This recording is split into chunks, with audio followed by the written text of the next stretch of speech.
Jesus Christ. हम यीशु मसीह के खून की अहमियत के ताल्लुक से आज सीखने को है।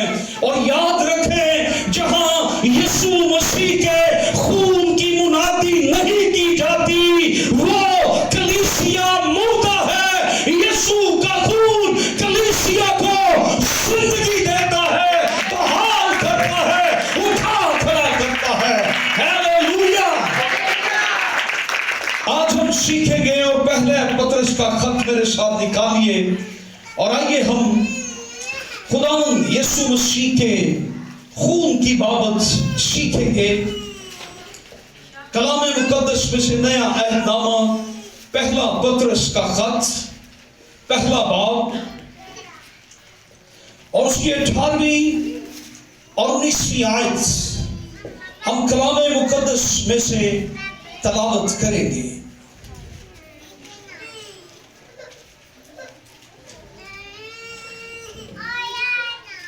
सो लिखा है कलाम खुदा के अंदर, क्योंकि तुम जानते हो कि तुम्हारा निकम्मा चाल चलन जो बाप दादा से चला आता था, उससे तुम्हारी खलासी फानी चीजों यानी सोने चांदी के जरिए से नहीं हुई, बल्कि एक बेऐब और बेदाग बर्रे यानी मसीह के बेशकीमत खून से। खुदा के कलाम का पढ़ा और सुना जाना हम सबों के लिए बरकत का बाइस हो। सो कलाम मुकद्दस में से आज जिस मजमून पे हम तालीम पाएंगे वो है खून। बाइबल मुकद्दस में खून की बाबत तालीम, और बड़ी तफसील के साथ बाइबल मुकद्दस के अंदर खून की बाबत तालीम मौजूद है। याद रखें, बाइबल मुकद्दस खुदा का जिंदा कलाम है, इल्हामी कलाम है, ला तब्दील कलाम है, बाबरकत कलाम है, ये जिंदगी का कलाम है।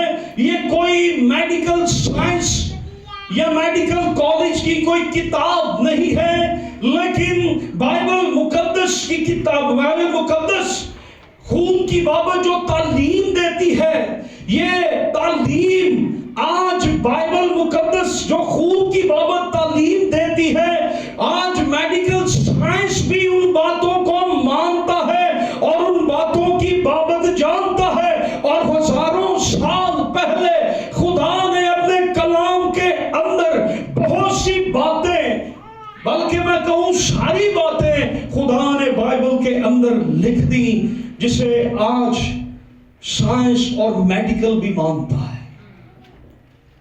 और बहुत सारी बातें जो बाइबल में लिखी हैं, लेकिन साइंस की समझ में अभी तक भी नहीं। साइंस आज तक आसमानों को नहीं माप सकी, समुद्र की गहराई को नहीं जान सकी, लेकिन मेरा खुदा जानता है। हालेलुया। खून की बाबत हम तालीम पाएंगे। सो बाइबल खून की बाबत अबाउट द ब्लड हमें सिखाती है। पहली बात जो बाइबल मुकद्दस खून की बाबत हमें सिखाती है, ब्लड इज लाइफ। अखबार की किताब 9वां बाब 4 आयत, 17 बाब की 11वीं आयत, खून जान है। खून क्या है? जान है। अगर से बाइबल मेडिकल साइंस की किताब नहीं, तो भी बाइबल ये बताती है कि खून में जिंदगी है या खून जिंदगी है। अगर किसी के बदन से सारा खून बह जाए तो उसकी जान चली जाती है, वो मर जाता है, जिंदगी खत्म हो जाती है। तो बाइबल मुकद्दस ये बताती है कि खून जो है वो जान है। और दूसरी बात, पैदाइश की किताब के 4 बाब की 10वीं आयत के अंदर, ब्लड इज क्राइज आवर। खून पुकारता है, खून बातें करता है, खून पुकारता है। ये नहीं कि वो हमारी तरह बोलता है, ये सिंबॉलिक है। आप दुनिया के अंदर ये आजमा कर देख ले, अगर किसी का खून किया जाए, उसको जितना मर्जी कोई छुपा के रख ले, लेकिन वो खून पुकारता है। 1 साल बाद, हजारों साल बाद, आखिरकार वो पकड़ा ही जाएगा। जिसने खून किया वो खून पुकारता है। और पैदाइश की किताब में काइन को खुदा ने कहा, तेरे भाई का खून मुझे जमीन से पुकारता है। तेरा भाई कहाँ है? उससे कहा, मुझे क्या पता, मैं अपने भाई का मुहाफिज हूं। खुदा ने कहा, तेरे भाई का खून मुझे पुकारता है। और दुनिया के शायरों ने भी ये लिखा, चुप रहेगी अगर जुबाने खंजर, तो खून पुकारेगा आस्ती का। ये शायरों ने भी, दुनिया के शायरों ने भी कहा, खून छुप नहीं सकता, वो बेनकाब हो जाता है, वो पुकारता है, वो पुकारता है। खून बातें करता है। खून आज मेडिकल साइंस ने इतनी तरक्की की है, किसी का डीएनए चेक कर लें तो वो खून बताता है कि मैं किसका हूं। वो खून बताता है कि मैं किसका हूं। बहुत सारे जराइम डीएनए के वसीला से पकड़े गए। उन्होंने खून से चेक करके डीएनए से साबित हुआ कि ये गुनहगार है, ये मुजरिम है। सो खून क्या है? पुकारता है। सो नंबर 3, तीसरी बात जो खून के बारे में खुदा का कलाम हमें बताता है, ये खाने के लिए नहीं है। पैदाइश 9वें बाब की 4 आयत, अखबार की किताब 3 बाब की 17 आयत, 7वें बाब की 26 आयत, खून खाने के लिए नहीं है। Blood is not to eat. खून खाने के लिए नहीं है। खुदा ने बाइबल मुकद्दस में मना किया कि खून नहीं खाना, तूने गोश्त खाना है। खून को तूने नहीं खाना। खून खाने से मना किया गया, लेकिन गोश्त खाने से मना नहीं किया गया। ब्लड को खाने से मना किया। जब खुदा ने नूह के साथ तूफान नूह के बाद अहद बांधा, तो खुदा ने उसे ये कहा था कि तू जब कुर्बानी करे या तू गोश्त खाए तो फिर क्या करना, खून को तूने खाना नहीं है। और आज मेडिकल ये कहता है कि ब्लड क्या है जी, आप क्यों वो ब्लड वाली सिरिंज यूज नहीं करते? अगर ब्लड दूसरे ब्लड में चला जाए तो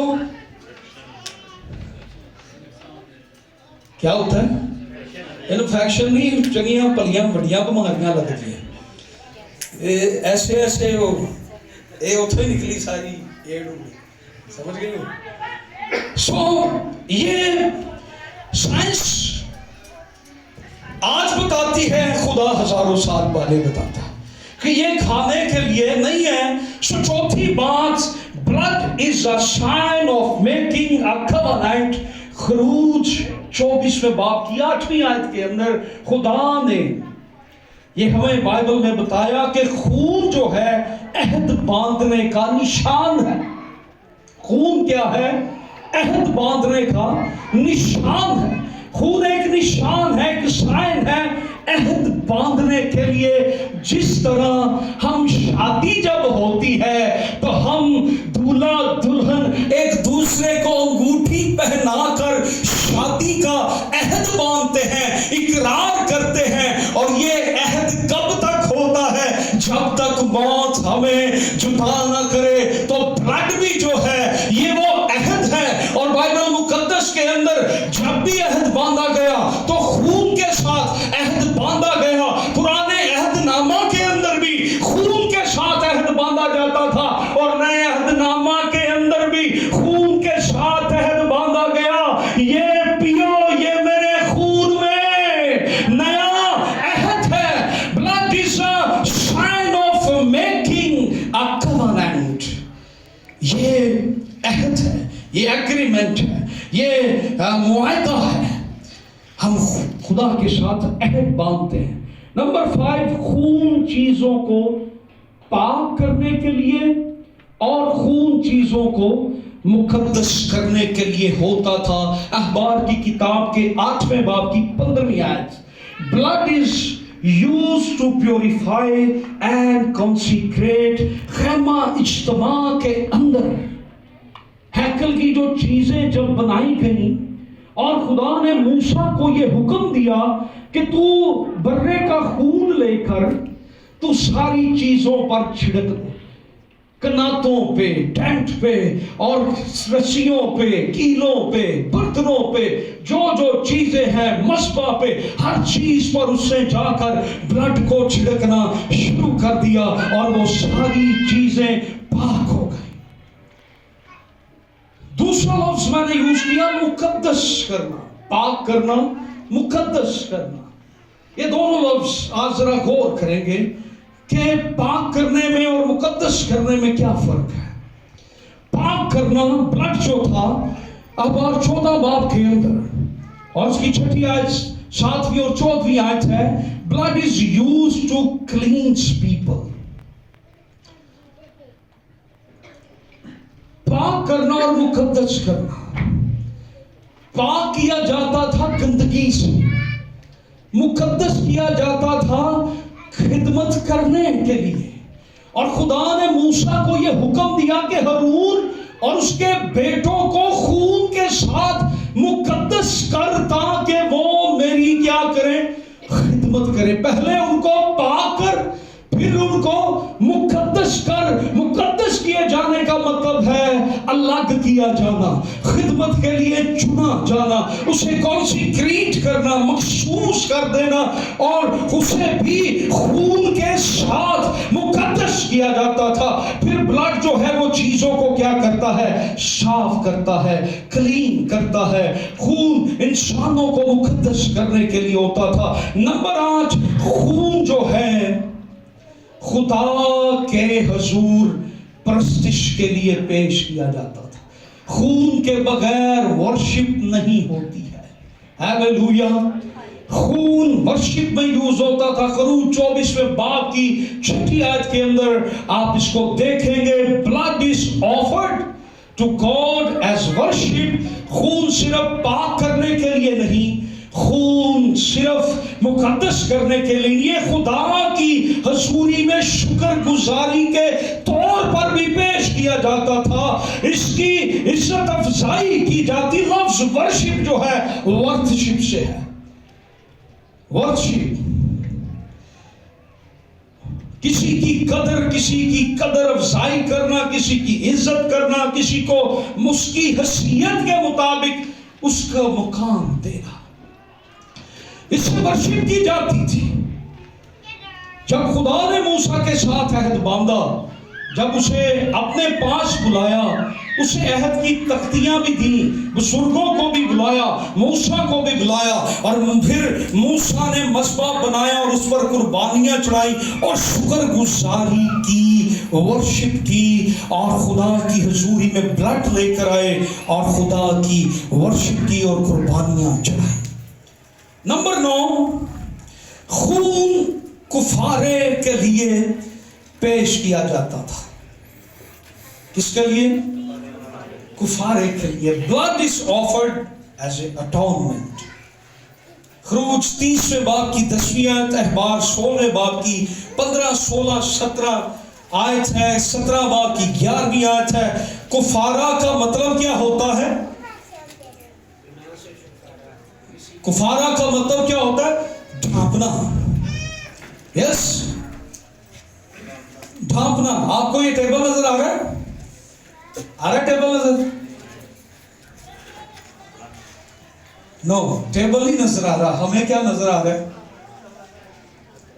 वो चीज नजर आ रही जिसने इसको ढांपा हुआ है। ये क्या है? कुफारा, ढांपना, ढांप देना कुफारा है। और खून क्या था? गुनाहों को ढांप देता था। सरदार काहिन खून लेकर जब हॉलीज ऑफ हॉलीज में जाता, पाक तरीन मुकाम के अंदर जाता, और अहद के संदूक के ऊपर दो फरिश्ते थे जिन्होंने अपने पर फैलाए हुए थे, और उनके दरमियानी हिस्सा जो था उसे कहते हैं रहमगाह, या इंग्लिश में मर्सी सीट।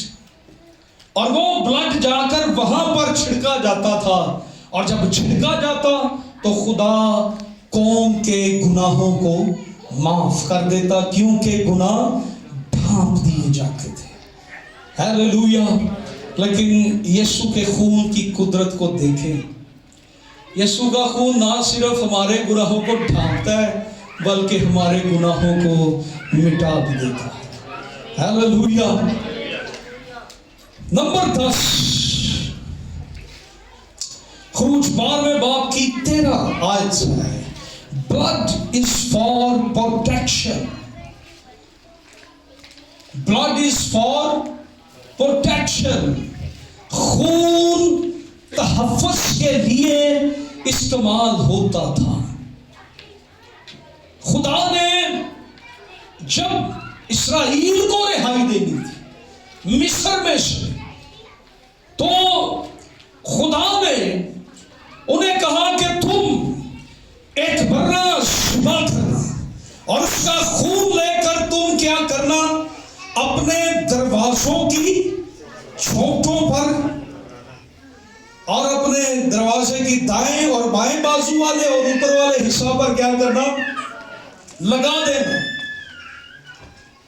और उन्होंने क्या किया, ऐसा ही किया। और जब उन्होंने ऐसा किया तो क्या हुआ, मौत का फरिश्ता आता है, लेकिन इस्राएलियों के घर के अंदर खुदा ने कहा था जहां खून को देखेगा उसे छोड़ देगा, और जहां ब्लड नहीं था वहां क्या हुआ। आज भी जो यीशु के नीत लहू के नीचे कवर हो जाएंगे, वो उसकी प्रोटेक्शन के अंदर आ जाएंगे। लेकिन जो यीशु के खून से बाहर चले गए, उनके लिए कोई मुहाफ़िज़त नहीं है। सो हुआ ये, उन्होंने वो खून लगा दिया, और पूरे मिस्र के अंदर ना कोई बादशाह, ना कोई जानवर, ना कोई लौंडी, ना कोई गुलाम, कोई भी नहीं बचा जिसका पहलौठा बच्चा ना मरा हो। ये फर्क पैदा करता है खून। और खुदा ने ये सिखाया कि खून क्या फर्क पैदा करेगा। इस्राएल के अंदर शादमानी और जिंदगी है, मिस्र के अंदर आंसू और मातम है, लेकिन जहां खून है, लेकिन वो खून तो एक बर्रे का खून था, जानवर का खून था, जिसने पूरी इस्राएल को बचा लिया था। एक जानवर के खून ने, लेकिन यीशु का खून सारी दुनिया को बचाने की कुदरत रखता है। हालेलुया। उसके खून में ये कुदरत है। हालेलुया। सो अब हम गौर करेंगे यीशु मसीह का खून, ब्लड ऑफ जीसस। जोर से बोले, यीशु का खून, यीशु का खून। अब हम बात करेंगे यीशु के खून के बारे में। ये सारी चीजें निशानदही करती है खुदावंद यीशु मसीह के खून के बारे में। जो पहली बात हम देखेंगे, यीशु का खून। यीशु का खून क्या है? ये बेशकीमत है, इस प्रीशियस। यीशु का खून क्या है? कीमत, बेशकीमत। तुम्हारी मखलसी बर्रे के बेशकीमत खून से हुई है। Is the precious blood. हमारी जो फ्रीडम है, जो लिबर्टी है, जो सल्वेशन है, जो रिडेम्पशन है, जो निजात है, जो आजादी है, जो रिहाई है, जो मखलसी है, वो किसी आम खून से नहीं, बल्कि यीशु मसीह खुदा के बेटे के बेशकीमत खून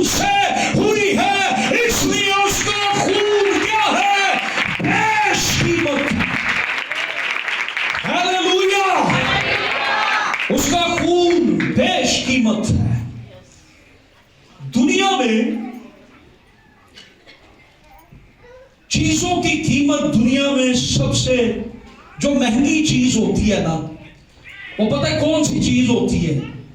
जो एक हो, जो एक हो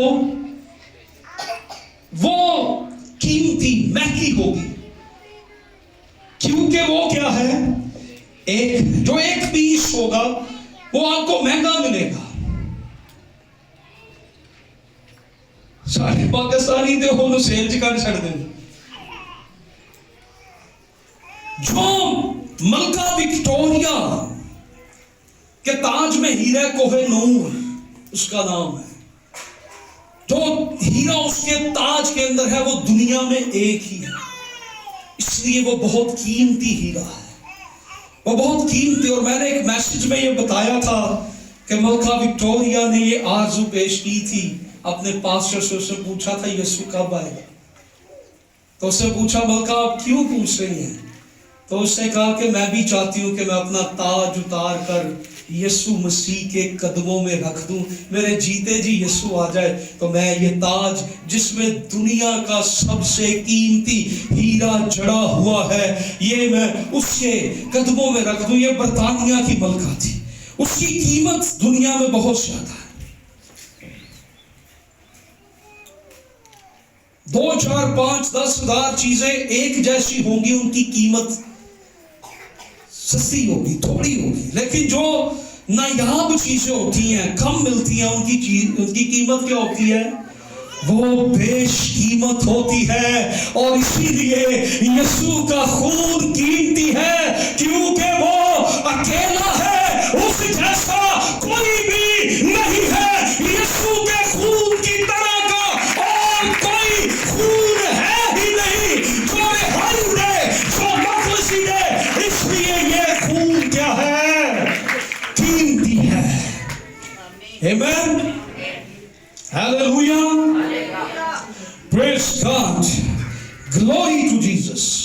नंबर 2, पहला पत्रस पहला बाब 19वीं आयत, is without blemish or defect। यीशु का खून बेऐब और बेदाग है।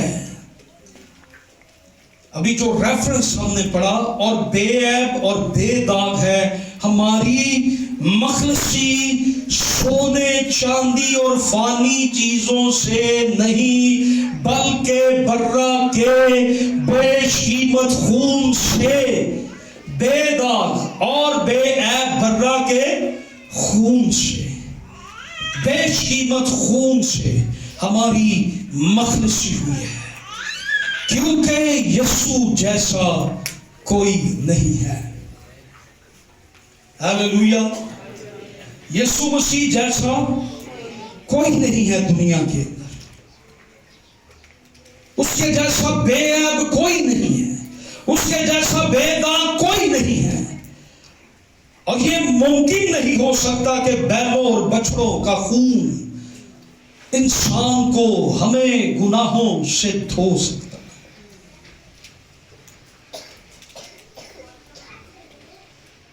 आजकल कौन सा मोबाइल महंगा चल रहा है? iX, iPhone. किसी के पास है यहां पे आईफोन? यस। आपसे अगर हम वो आईफोन ले लें और आपको हम 3310 दे दें, तो क्या ये ठीक हो रहा है? डिमांड आईफोन की जगह आईफोन ही होना चाहिए ना, उसके या उससे अच्छा, उससे बेहतर हो, लेकिन उससे कम। तो इंसान की निजात के लिए खुदा को ये समझ ले, जिवें 3310 में मिसाल दी ने, बछड़े बुछड़े एक कख भी नहीं सन जड़े इंसान की निजात लिए दिते जा रहे। खुदा की नजर में खुदा बस तहम्मुल कर रहा था कि वो वक्त आए, वो वक्त आए, वो वक्त आए जब खुदा का बर्रा कुर्बान हो और वो खून मेरे तकाजे के बराबर होगा। हालेलुया। सो ये कोई बात तो नहीं ना, इंसान अपने लिए कुर्बानी दे, 8-10 हजार का बकरा ला के उसको छुरी फिरवा दे कि जी ये मैं कुर्बानी अपनी ले आया हूं खुदा, तो खुदा के ये तो पूरा नहीं हो पा रहा, उस तकाजे के लेवल मेरे लेवल के बराबर नहीं है।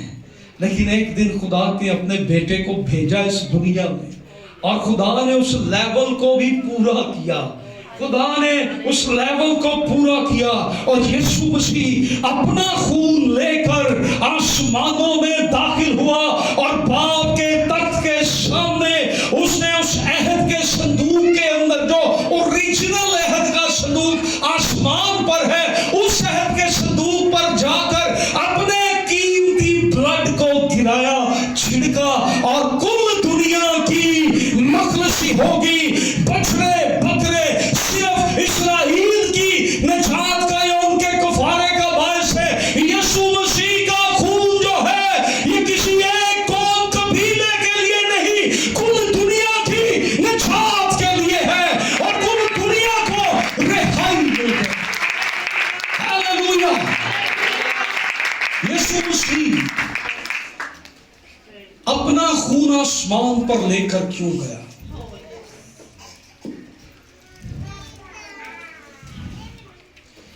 यीशु मसीह अपना खून लेकर आसमान पर क्यों गया? क्योंकि यीशु का खून इसलिए बहाया गया था ताकि गुनाहों की माफी मिल जाए। तो जमीन पर तो इंसानों के लिए माफी के दरवाजे खुल गए, माफ। आसमान पर भी गुनाह हुआ था, गड़बड़ उधर भी हुई थी, आसमान भी नापाक हो गया था। यीशु का खून आसमान को भी पाक कर देता है और जमीन को भी पाक कर देता है। हालेलुया। ये उसके खून की कुदरत को देखिए। हालेलुया। वो बेऐब है, वो हाबिल के खून से बेहतर बातें करता है। को पता है ना हाबिल कौन था? आदम का बेटा, जिसको बाइबल मुकद्दस में पहला ये कत्ल हुआ। तो खुदा कहता तेरे भाई का खून मुझे, इब्रानियों 12वें बाब की 24वें आयत में लिखा है मसीह का खून हाबिल के खून से बेहतर बातें करता है। क्या बातें करता है? हाबिल का खून पुकारता था खुदा को कि मुझे ना हक कत्ल कर दिया गया, ए खुदा मेरा बदला ले, ए खुदा मेरा इंसाफ कर दे।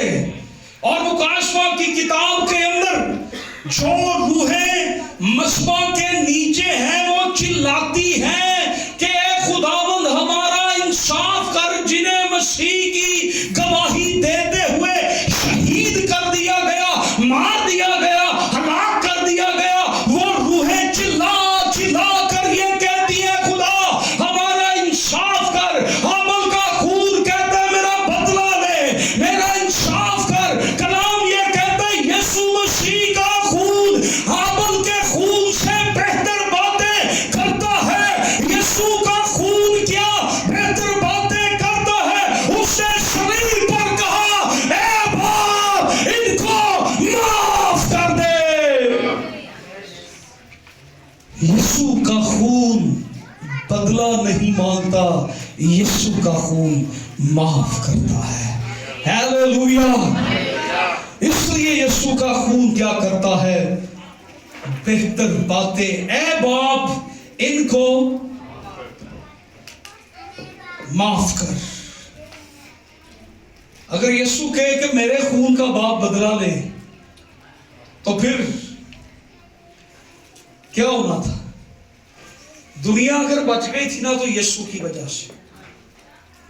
देखिए, पहले भी दुनिया यीशु की वजह से, उसके आने से पहले भी उसी की वजह से बच रही थी कि यीशु ने आना है, इसलिए इनको रखो। जब वो नई भी दुनिया में मुजस्सम होकर आया था ना, तो दुनिया उस वक्त भी यीशु की वजह से बच रही थी।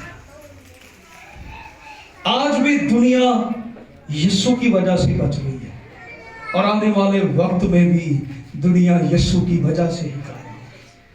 हालेलुया। नंबर 4,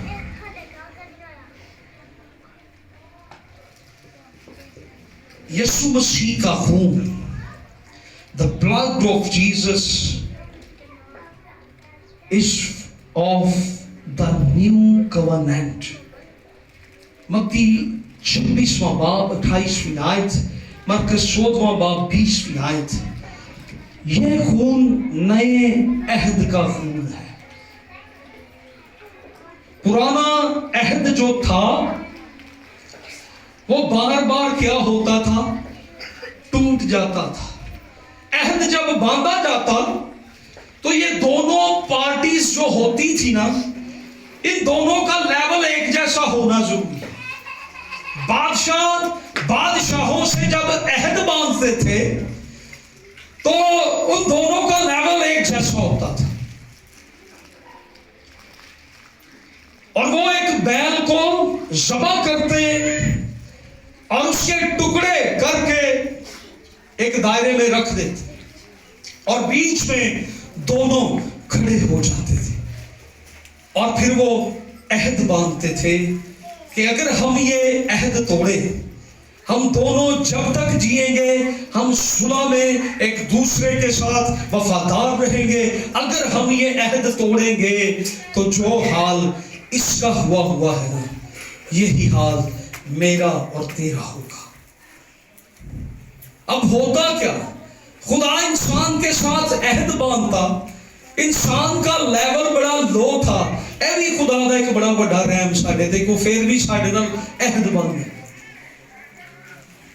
इंसान का और खुदा का लेवल एक जैसा नहीं, लेकिन खुदा अहद बांध लेता। इंसान अब क्या करता, वो खुदा के साथ कुछ दिन चलता और फिर बदी में गिर जाता, जिसकी मिसाल पुराना अहदनामा है और इस्राएली कौम है। ये बार बार बदी करते और खुदा इनको जब छोड़ देता तो गैर कौमें इन्हें असीर कर लेती, इन्हें फिर सताती, इन्हें तबाह करती। तो ये जब अहद कायम रहता, अहद जब तक कायम रहता है तो बरकतें आती रहती हैं। Blessing is coming coming coming, क्योंकि अहद क्या है, वो कायम है। अहद कायम है, बरकतें आ रही हैं, खुशियां आ रही हैं। लेकिन जब ये अहद ब्रेक हो जाता, टूट जाता, तो फिर क्या होता कि वो कर्सेस, वो लानतें आना शुरू हो जाती। लेकिन अब जो नया अहद बांधा गया है, ये अहद बराबरी का अहद है। ये अहद कभी खत्म नहीं होगा, इसलिए खुदा की हजूरी से बरकतें आना भी कभी बंद नहीं होगी। इंसान के लिए अबदी निजात के दरवाजे हमेशा के लिए खुल चुके हैं, क्योंकि अब ये अहद टूट नहीं सकता। ये अहद बेऐब और बेशकीमत लहू से बांधा गया। नंबर 4, इमाल 20वां बाब उसकी 28वीं आयत और मुकाशवा 5वें बाब की 9वीं आयत। यीशु ने हमें अपने खून से खरीद लिया है। हालेलुया। He's purchased us। उसने हमें क्या किया है, खरीद लिया है। तो याद रखें, आप यीशु के खरीदे हुए हैं। आप अपनी किसी चीज को जिसने आपने खरीदा है, कोई हाथ उसको लगाए,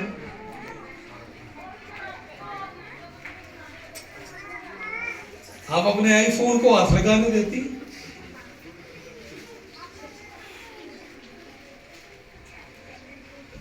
ਅਸੀਂ ਇਹਨੂੰ ਹੱਥ नहीं ला सकते, ये साड़ी मलकियत नहीं। याद रखे, यीशु ने आपको अपने लहू से खरीदा है, कोई आपको हाथ नहीं लगा सकता। इब्लीस और उसकी कुव्वतें आपको हाथ नहीं लगा सकती, क्योंकि यीशु ने आपको खरीदा हुआ है। और जिस चीज को हम खरीदते हैं ना कीमत देके, वो हमारी नजर में बड़ी उसकी अहमियत होती है। हम उसको बड़ा संभाल के रखते हैं। अब तो नहीं, पहले जब भी हम सोना खरीदते होते थे, अच्छा घर दे लोगों को नहीं सी पता होता सोना किथे पे है। हुण कहने लब लो जो है ही नहीं। कई लोगों को लूट लिया जाए ना, तो वो कहते हमने बड़ी खुशी खुशी से उतार के दे दिया कि असी तो 300 का लिया सी, ले जा भाई। हमने तो कई बार पहन के 300 पूरा भी कर लिया हुआ है। लेकिन जो चीज परचेज आपने महंगे दामों में की हो, वो आपकी मलकियत है। यीशु मसीह ने अपने खून से हमें खरीद कर अपनी मलकियत बना लिया है। ये मत भूलें, हम यीशु मसीह की मलकियत है। उसे अपनी सांसें देकर, अपनी जान देकर, हमारा खून, अपना खून बहाकर, हमारा कफारा देकर हमें खरीद लिया है। आमीन। नंबर 6, यीशु मसीह का खून, फिर कहूं कफारे का खून है, इज फॉर अटोनमेंट। रोमियो 3 बाब की 25वीं आयत है। क्योंकि मुमकिन नहीं था कि बैलों बछड़ों का खून हमारे गुनाहों से हमें पाक कर सकता। वो अपना खून लेकर आसमान पर गया, किबरिया के दाहिने हाथ जाकर बैठ गया, और उसने वो खून बाप को दिखाया। और मैंने पहले भी आपको ये मिसाल दी कि जैसे आपको ये मेज नजर नहीं आ रहा, अब खुदा मुझे बताएं, दुनिया नूह के वक्त में तबाह हुई, सदूम और अमोरा को क्यों तबाह किया गया? उनकी बदी आसमान तक पहुंची। नैनवा को खुदा क्यों तबाह करना चाहता था? उनकी बदी की वजह से। खुदा की आंखें ऐसी, वो बदी को देख, और अब मौजूदा वक्त में तो इस कदर गुनाह बढ़ा हुआ है, सदूम अमोरा कुछ भी नहीं। क्यों बच रही दुनिया? यीशु की वजह से, यीशु के खून की वजह से। खुदा अब दुनिया पर जब निगाह करता है, तो खुदा की आंखों के आगे उसके बेटे यीशु मसीह का खून है। उसका खून हमारा दरमियानी है। यीशु हमारा दरमियानी है, और दरमियान में हमारे खून है। और ये खून हमें आज दावत देता है कि आओ ईमान लाकर बच जाओ, वरना वो दिन आएगा। खुदा ने सब कुछ किसके हाथ में अब कर दिया, तो फिर यीशु ही कहेगा कि मैंने तो अपना खून भाई तेरे लिए बहाया, तो तू मुझ पर ईमान नहीं लाया, तो अब मुझे बता मैं तेरे साथ क्या करूं।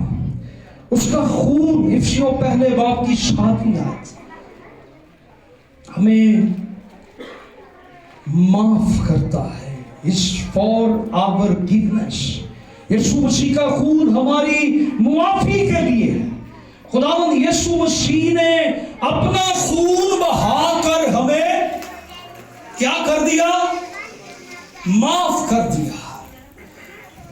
हमें गुनाहों की वजह से, कलाम में क्या लिखा है? गुनाह की मजदूरी क्या है? गुनाह की मजदूरी मौत है। गुनाह की मजदूरी, गुनाह की मजदूरी क्या है? मौत। तो ये मौत किसने ली? इंसान ने गुनाह जो किया उसकी मजदूरी उसको क्या मिलने वाली थी? पूरा मंथ आप किसके लिए मजदूरी करते हैं? अपनी सैलरी के लिए। तो गुनाह की सैलरी क्या मिलनी थी उसको? उसको जो पे मिलनी थी ना, तनख्वाह, अल्लाह फड़ा पूरी तरह, वो मौत थी, मौत। और वो मौत मेरे और आपके यीशु मसीह ने ले ली और उसने ये कहा है, मौत तेरी फतह कहां रही, मौत तेरा डंक कहां रहा। ये मौत यीशु ने ली, उसने अपना खून बहाकर। 8 नंबर पे है, यीशु मसीह का खून हमें पाक करता है। यीशु का खून हमें, यूहन्ना का पहला खत, पहला बाब और 7वीं आयत में लिखा है, और यीशु मसीह का खून हमें तमाम गुनाहों से पाक करता है। हमें गंदगी से, गुनाहों से, नजासत से वो पाक करता है, नाराजगी से हमें। नंबर 9, यीशु मसीह का खून हमें रास्तबाज ठहराता है, जस्टिफाई अस, हमें रास्तबाज ठहराता है। रास्तबाज ठहराने का मतलब है माफी देना, यही मतलब है। रास्तबाज ठहराने का मतलब यह है माफी देना, या इसको कह लेंगे रास्तबाज ठहराने का एक मतलब यह भी, माफी देना भी है। रास्तबाज ठहराने का मतलब क्या है?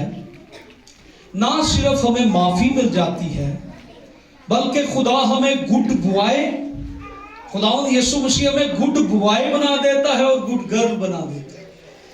क्या बना देता है? कहिए अपने आप को, I am good boy, I am good girl. वो हमें क्या करता है? हमें गुड बॉय और गुड गर्ल बना देता है। क्योंकि जुर्म करने के बाद हम डिस्क्वालीफाई हो जाते हैं, हम इस काबिल नहीं रहते, उस पोजीशन पर हम कायम नहीं रह पाते। गुनाह करने के बाद हम उस जगह पर कायम नहीं रहते, खुदा को पुकारना पड़ता है। आदम तो खुदा के बेटे यीशु मसीह का खून हमें फिर उस पोजीशन पर ले आता है और हम फिर गुड बॉय हो जाते हैं। आप मेरी बात को समझ रहे हैं? तो ये कौन करता है? यीशु मसीह का खून हमें गुड बना देता है। वो हमें रास्तबाज, बेदाग करके हमें खुदा के सामने खड़ा कर देता है कि ये मेरे लहू से धुला हुआ है, ये पाक है, ये साफ है, ये अब क्या है? ये रास्तबाज है। यीशु मसीह का खून खुदा के साथ सुलह करवाता है। हालेलुया। कुलसियों पहले बाब की 20वीं आयत के अंदर यह लिखा होगा,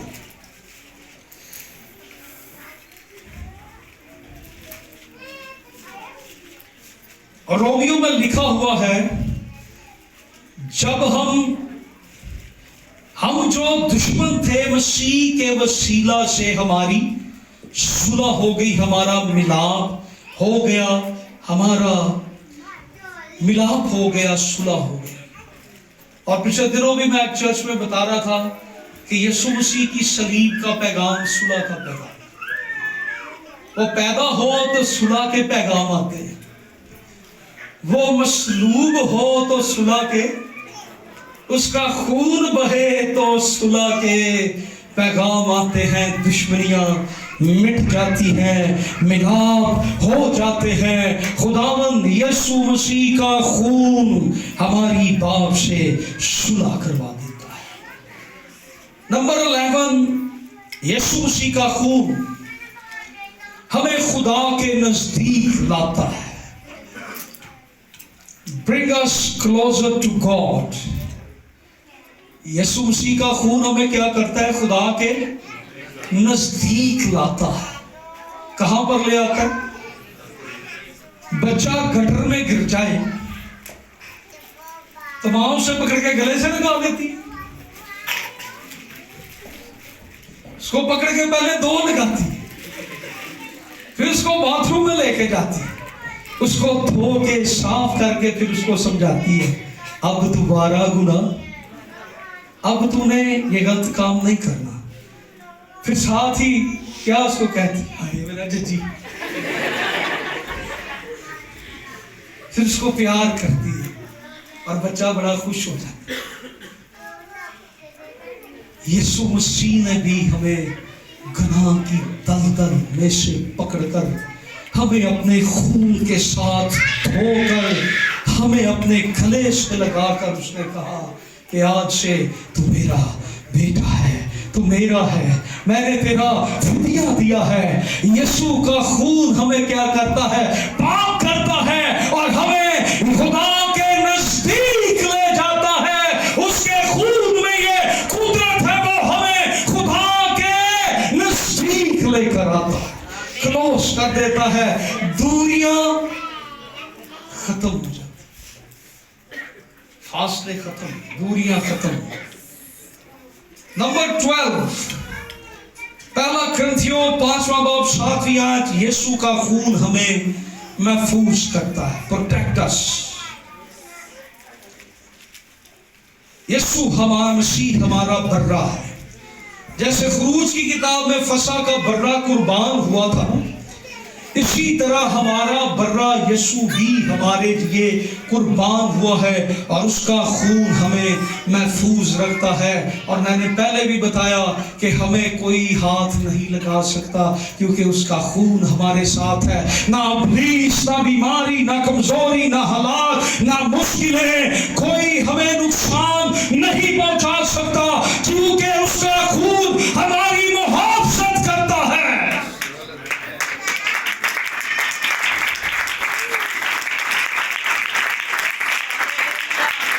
शुक्र है उनको पता लगा, तुझे बैठे जोर से जरा यीशु के लिए तालियां बजाएं।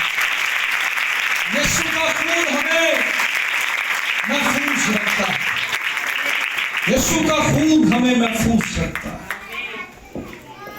नंबर 13, यीशु मसीह का खून हमें जिंदगी देता है, gives us life। यूहन्ना 6 बाब 53 और 54 आयत में खुदा यीशु मसीह ने कहा, जो मेरा बदन खाता और मेरा खून पीता है उसमें हमेशा की।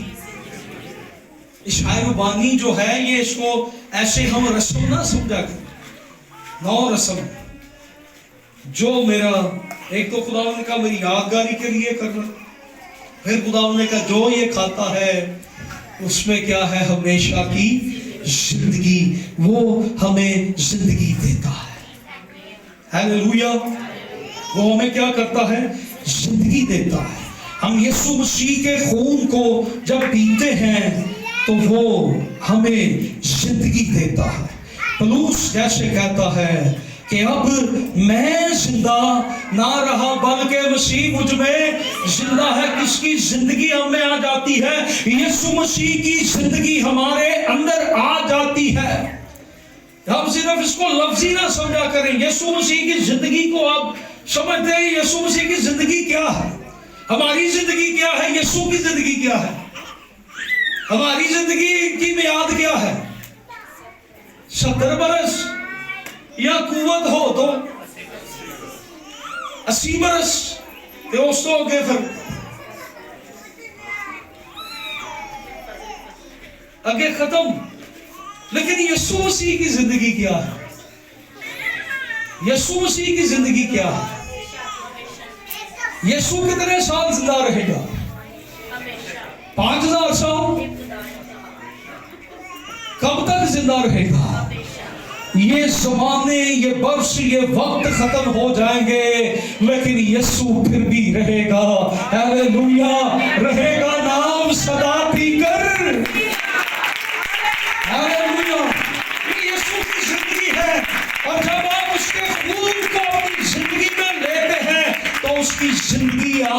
जिंदगी के अंदर आ जाती है। ये जिंदगी वो आपके अंदर, उसका डीएनए आपके अंदर आ जाता है। हालेलुया। उसका डीएनए हमारे अंदर आ जाता है, वो जिंदगी हमारे अंदर आ जाती है। हमें यीशु मसीह ने अपना खून दिया है, तो अपने साथ वाले से कि हमें भी अपना खून देना चाहिए, हमें भी अपना खून देने के लिए तैयार रहना चाहिए। फिलिपियों 2:17 जरा निकाल के पढ़े।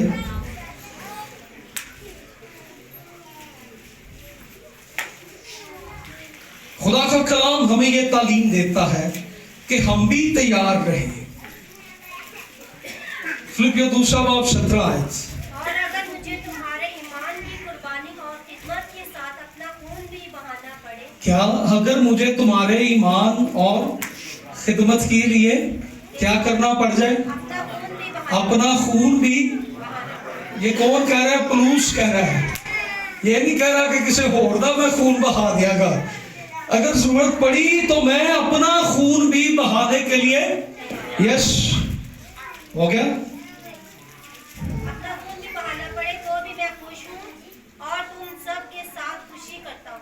यस, तो मुझे भी अपना खून बहाना पड़े तो क्या है? खुदा का कलाम हमें तालीम देता है कि हम भी तैयार हैं अपना खून देने के लिए, अपनी जान देने के लिए पेश। पौलुस कहता है कि अपना खून बहाने के लिए तैयार हूं, अंजील की खिदमत के लिए अपना खून बहाने के लिए तैयार हूं, मसीह की खातिर अपना खून बहाने के लिए तैयार हूं। यूहन्ना की इंजील का 3 बाब और उसकी 16वीं आयत में क्या लिखा है? खुदा ने दुनिया से, यस, पढ़े सारी तरह।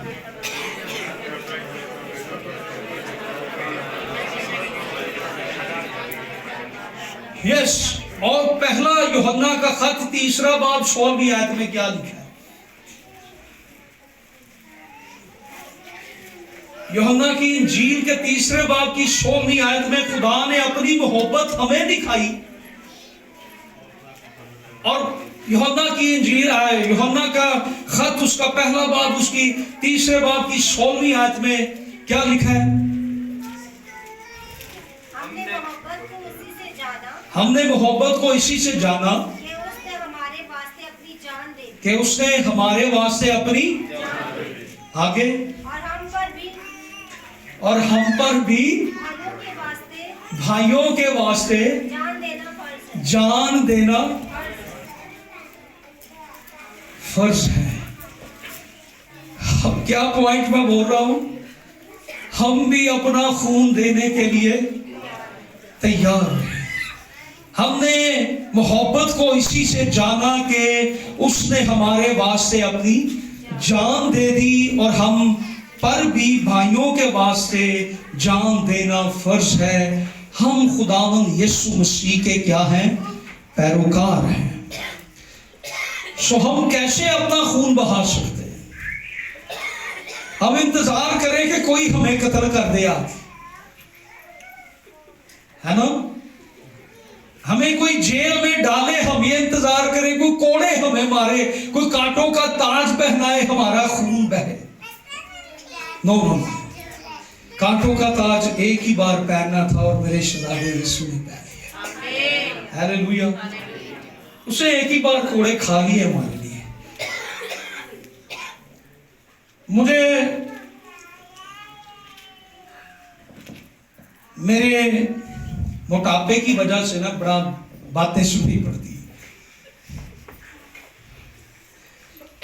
मैं आपको एक वजह बताऊं कि मैं क्यों मोटा हो गया। मेरी वाइफ को पता है, मुझे पता। मैंने लोगों के फोन सुने, भाई जी, पादरी साहब हमें, हमारे लिए दुआ करें, हमारे पास ब्लड का रेंज नहीं हो रहा, मेरी बीवी की जान खतरे में है।